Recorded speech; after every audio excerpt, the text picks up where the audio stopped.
ابو بکر بن ابی شیبہ اور علی بن حجر نے ہمیں حدیث بیان کی، دونوں نے ابن علیہ سے روایت کی اور الفاظ ابن حجر کے ہیں۔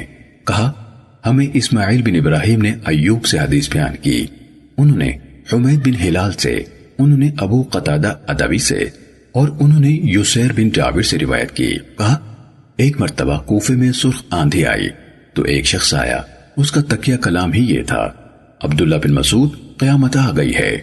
وہ یعنی عبداللہ بن مسعود رضی اللہ تعالیٰ عنہ ٹیک لگائے ہوئے تھے۔ یہ بات سنتے ہی اٹھ کر بیٹھ گئے، پھر کہنے لگے قیامت نہیں آئے گی، یہاں تک کہ نہ میراث کی تقسیم ہوگی نہ غنیمت حاصل ہونے کی خوشی۔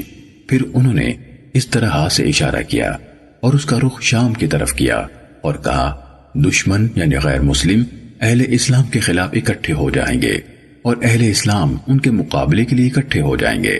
میں نے کہا آپ کی مراد رومیوں یعنی عیسائیوں سے ہے؟ انہوں نے کہا ہاں۔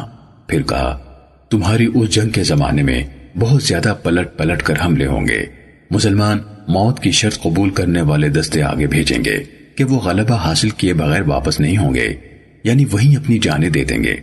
پھر وہ سب جنگ کریں گے حتیٰ کہ رات درمیان میں حائل ہو جائے گی، یہ لوگ بھی واپس ہو جائیں گے اور وہ بھی، دونوں میں سے کسی کو غلبہ حاصل نہیں ہوگا اور موت کی شرط پر جانے والے سب ختم ہو جائیں گے۔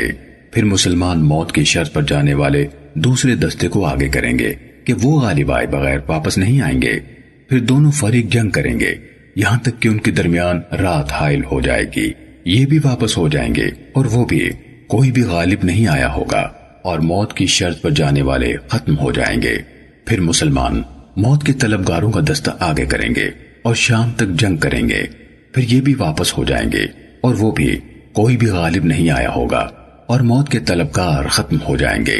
جب چوتھا دن ہوگا تو باقی تمام اہل اسلام ان کے خلاف اٹھیں گے، اللہ تعالیٰ جنگ کے چکر کو ان کافروں کے خلاف کر دے گا، وہ سخت خونریز جنگ کریں گے۔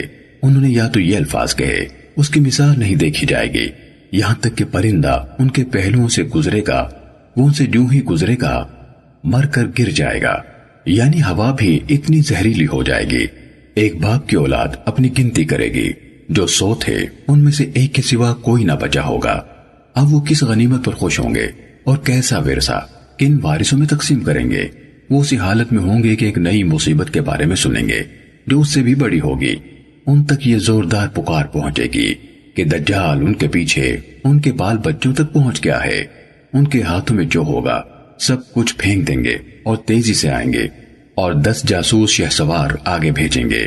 رسول اللہ صلی اللہ علیہ وسلم نے فرمایا میں ان کے اور ان کے آبا کے نام اور ان کے گھوڑوں یعنی سواریوں کے رنگ تک پہچانتا ہوں، وہ اس وقت روئے زمین پر بہترین شہسوار ہوں گے، یا فرمایا روئے زمین کے بہترین شاہ سواروں میں سے ہوں گے۔